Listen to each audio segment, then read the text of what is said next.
Bonsoir. Dans cette vidéo, nous allons ensemble traiter l'exercice affiché sur l'écran. Solution. Soit f de x égale à quoi? 2x moins la racine carrée de 1 plus x au carré, n'est-ce pas?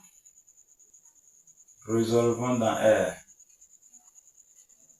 Résolvons dans R l'équation f de x égale 0. On demande de résoudre l'équation f de x égale à 0. Alors on y va. F de x égale à 0.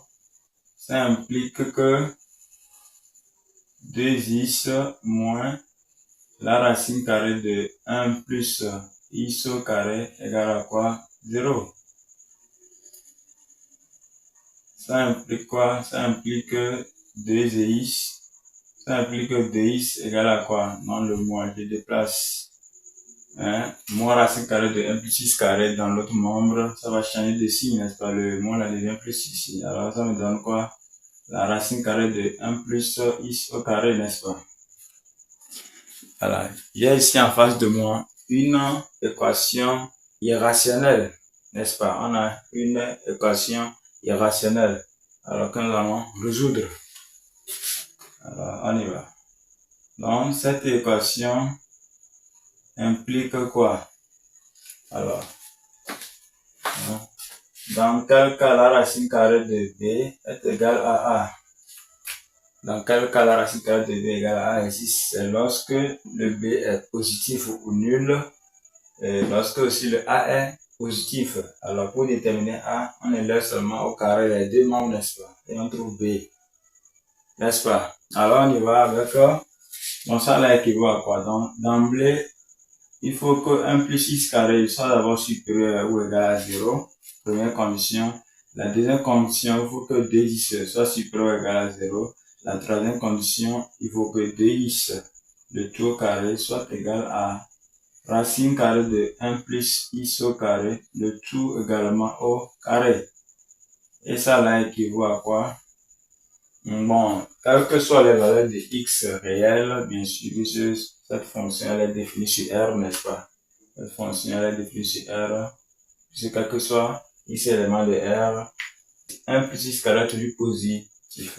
Alors ici, je vais résoudre ces inéquations 1 à 1.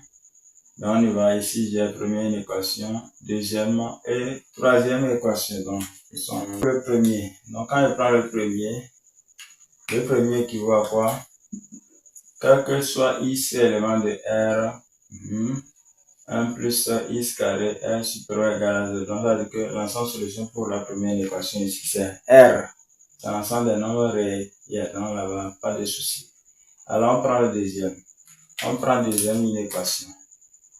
Donc j'ai quoi ici? J'ai deuxième inéquation. Donc 2x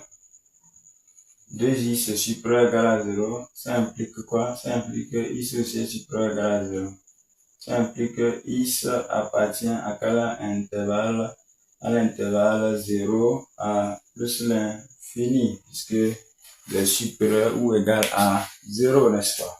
Je passe à la troisième condition, voilà, je vais dire que c'est la troisième condition, ça devient maintenant une équation, donc, de x au carré, donc, de x le tout au carré égale à racine de 1 plus, bon, ici on pouvait enlever le radical, donc on peut enlever directement, donc, moi j'ai mis ça juste pour bien voir, alors, dans le 2x au carré, dans le 2 au carré, ça me donne, il y a 4x au carré égale le radical par cours du carré.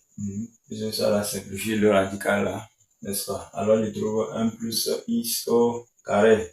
Ça devient une équation second degré. Donc ça veut quoi? Je ramène le x carré. Ça fait 4x carré moins x carré égale à quoi? Égale à 1.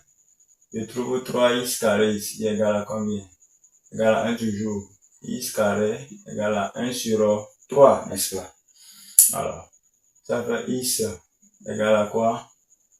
Bon, racine carrée de 1 sur 3 ou x égale à moins racine carrée de, bon, après on va simplifier, ou x égale à moins racine carrée de 1 sur 3. racine carrée de 1 sur 3. Racine carrée de 1 sur 3 égale encore racine de 1 sur racine de 3. Je trouve 1 sur racine de 3. Alors, depuis le collège, on m'a appris à ne pas laisser le dénominateur irrationnel. Alors, je fais la source conjuguée. Finalement, je trouve quoi? Racine de 3 sur 3, n'est-ce pas? Alors, ici, j'ai x qui est égal à racine carrée de 3 sur 3 ou x qui est égal à moins racine carrée de 3 sur 3. Or, je suis en train de résoudre avec ces trois conditions. D'après 1 et 2, il faut que le x appartienne. Donc, on vient. 1 et 2, c'est-à-dire d'après les deux premières conditions, ça implique que x doit appartenir à l'intervalle 0 à plus l'infini. Parce que c'est l'interaction des deux. Donc, l'interaction des deux ensemble trouvés ici. Donc, ici, c'est R. Puisque quel que soit R, lui est positif. Et ici, condition de, il faut qu'il soit positif ou nul. Donc, l'interaction des deux ensemble donne quoi? 0 à plus l'infini. Puisque 0 à plus l'infini est inclus dans l'ensemble des nombres réels. Maintenant, dans les deux valeurs trouvées, je vais voir lequel appartient à l'intervalle 0 à plus l'infini. Quand je vois bien, c'est racine carrée de 3 sur 3 qui appartient à l'intervalle 0 à plus l'infini. Lui, il n'est pas dedans puisqu'il est négatif. Donc, d'où la solution de cette équation, d'où la solution, la solution dans l'ensemble grand R de cette équation égale à quoi? Racine carrée de 3 sur 3. Donc, voilà. Donc, la solution dans l'ensemble des nombres réels. On peut toutefois le laisser. Ce qui veut dire que ça fait quoi? Racine carrée de 3 sur 3. Donc, voilà la première question qu'on vient de terminer. Alors, on y va avec la question numéro 2 de notre exercice qui nous demande quoi? De déterminer le signe de f de x suivant la valeur de x. Alors, d'après la question numéro 1, on constate que f de x annule sur racine carrée de 3 sur 3. Alors, on y va avec le tableau de signes. Tableau de signes, bien sûr, dans R, puisque la fonction f est définie sur R. Son ensemble de puissance est R. Lui, c'est un polynôme. Racine carrée de 1 plus x carré est une fonction irrationnelle. Lui, quel que soit ici, est réel. Quel que soit ici réel, il est positif ou nul, donc il est défini sur R ici, lui aussi. L'interaction de R et R donne quoi? R encore. Donc, j'ai ici mon f de x qui est là. J'ai la variable x qui varie de moins l'infini à plus l'infini. Et ici, j'ai quoi? J'ai mon f de x qui s'annule sur la racine carrée de 3 sur 3, n'est-ce pas? F de x s'annule sur la racine carrée de 3 sur 3, puisqu'il s'annule. Donc, l'équation de x égale à 0. C'est-à-dire que pour x égale à la racine carrée de 3 sur 3, f de x vaut 0. C'est-à-dire que f de racine carrée de 3 sur 3 égale à 0. Alors ici, nous ne sommes pas en phase d'une équation seconde de 2 où il faut appliquer les règles de signe de A, consort. Ici, mais on connaît quand même une autre fonction. Et il s'annule sur ça, sur la racine carrée de 3 sur 3. Alors s'il s'annule sur une valeur, automatiquement il y aura changement de signe. Alors simplement pour trouver le signe, on va utiliser la méthode comme on utilise en trigonométrie. Donc on prend une valeur qu'on est sûr qu'il est dans l'intervalle moins infini à la racine carrée de 3 sur 3. On calcule et après calcul, on remarque que on voit le signe de résultat obtenu. On déduit directement que toutes les valeurs de cet intervalle prennent le signe là. Alors on y va. Ici, bon, on peut facilement ici, mais ici, je vois qu'il y a un moins et un non positif. Donc, signe contraire, il y a automatiquement 0. Alors, calculons des 0 ici. F de 0 nous donne quoi? 2 facteurs de 0 moins la racine carrée de 1 plus 0, puisque 0 carré nous donne quoi? 0. Je trouve 0 moins 1. On trouve quoi? F de 0 qui est égal à moins 1. Donc f de 0 est négatif, ce qui veut dire que toutes les valeurs de moins l'infini à racine de 3 sur 3, et ici ouvert sur racine de 3 sur 3, prennent le signe négatif. Et ici, il s'enlève, il va prendre le signe positif. On peut toutefois vérifier. Il y a forcément ici 1 dans l'intervalle, n'est-ce pas? Il y a 1 dans l'intervalle. On va calculer f de 1, on trouvera un nom positif. 1, 2, racine de 2, 2 moins racine de 2. 2 moins racine de 2, ça donne un nombre qui est positif, n'est-ce pas? Donc, on a plusieurs cas. Alors, nous allons discuter finalement le signe de f de x, puisqu'on a d'étudier le signe de f de x. Donc de moins l'infini à racine de 3 sur 3, f de x est inférieur à 0. Et de moins l'infini et de racine carrée de 3 à plus l'infini, f de x est supérieur à 0. Et pour x est égal à racine carrée de 3 sur 3, f de x est égal à 0. Alors on y va avec la question numéro 3, où on donne la fonction g de x qui est égale à x moins 2, racine carrée de 1 plus x carré. La question petit temps on demande de justifier que g est dérivable sur r, n'est-ce pas? Alors quand on va venir à la fonction g de x, on a la somme, la composée des fonctions dérivables sur R ici. Donc, il suffit de faire, de justifier d'abord l'ensemble des divisions de cette fonction. C'est-à-dire R. Donc, on y va.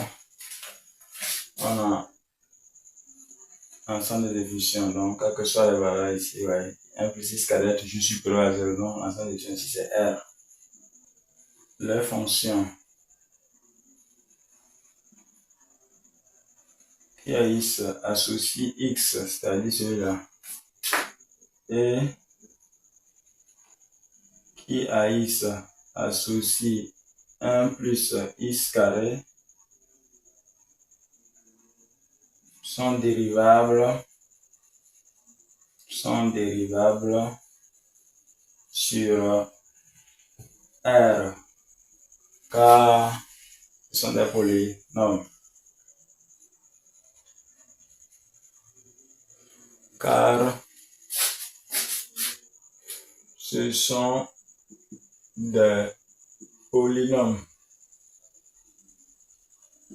Si cette fonction polynôme est dérivable sur son ensemble de définitions, ou bien en général sur R, mais plus précisément sur son ensemble de définitions. Les fonctions polynômes là sont dérivables sur R, plus l'ensemble de notre fonction ici c'est R. Alors, la fonction qui à x associe la racine carrée de 1 plus x carré est dérivable sur R comme composé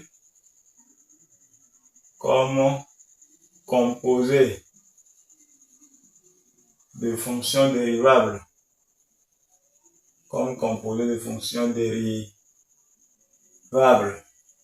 En fin de compte, la fonction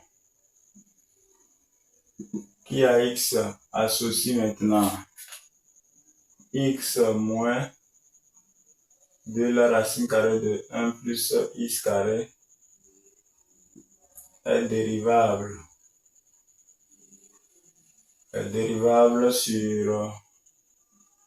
sur R comme somme composée, c'est-à-dire il y a tout un mélange, comme somme de fonctions dérivables, voilà, comme somme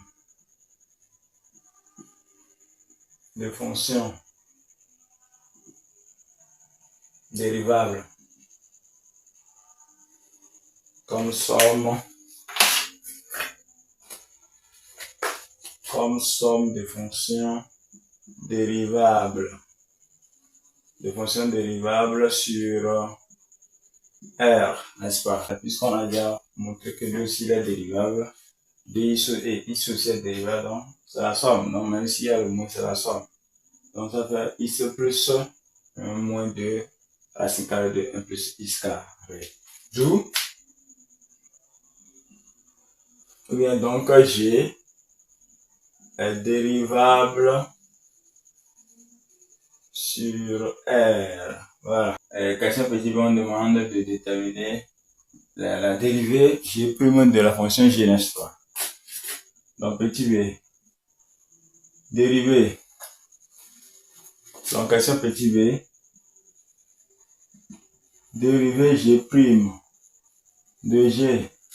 Alors G est dérivable sur R et on a 2 points. De x, ça vaut combien? 1 moins 2 fois. Maintenant, nous allons dériver racine de 1 plus x carré. Alors, on sait que la dérivée de la racine carrée de f, bien sûr, f positif, ça en donne quoi? Ça en donne f' sur 2 fois la racine carrée de f, n'est-ce pas? Alors, c'est nous donne la dérivée de la fonction racine carrée de f, n'est-ce pas? Donc, nous allons appliquer ça ici. Donc, la dérivée de 1, ça en donne 0. La dérivée de x carré, ça en donne quoi? 2x. Donc, le 2 là, c'est le 2 qui était là, c'est ça là, n'est-ce pas? Voilà. Donc, on y va. 2x sur 2 fois la racine carrée de 1 plus x au carré, n'est-ce pas? Finalement, en simplifiant mes deux là, je trouve finalement 1 moins de x sur la racine carrée de 1 plus x au carré. Et en rendant mon dénominateur, je trouve la racine carrée de 1 plus x au carré moins de x, le tout sur la racine carrée de 1 plus x au carré. Donc voilà mon g' de x. Voilà ce que nous donne g' de x.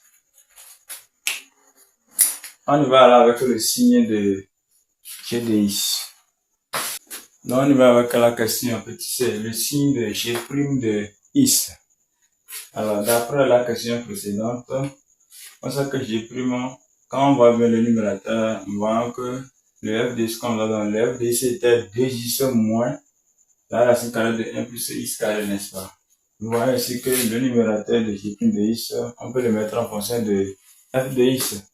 Alors, on y va. Quel que soit x, élément de R, on remarque que g' de x est égal à quoi?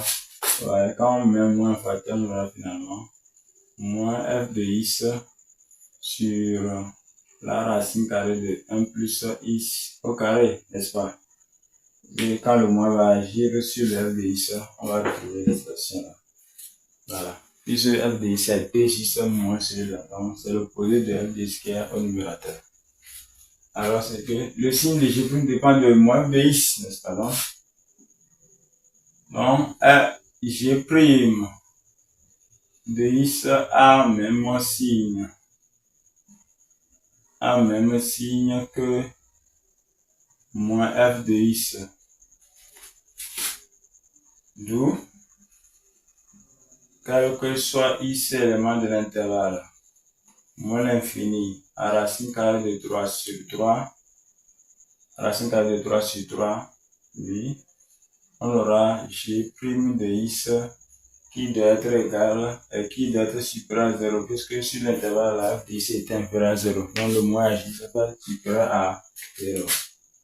Et quel que soit x élément de l'intervalle, racine carrée de 3 à plus l'infini, on verra que g' sera inférieur à 0, puisque f de x là-bas était supérieur à 0.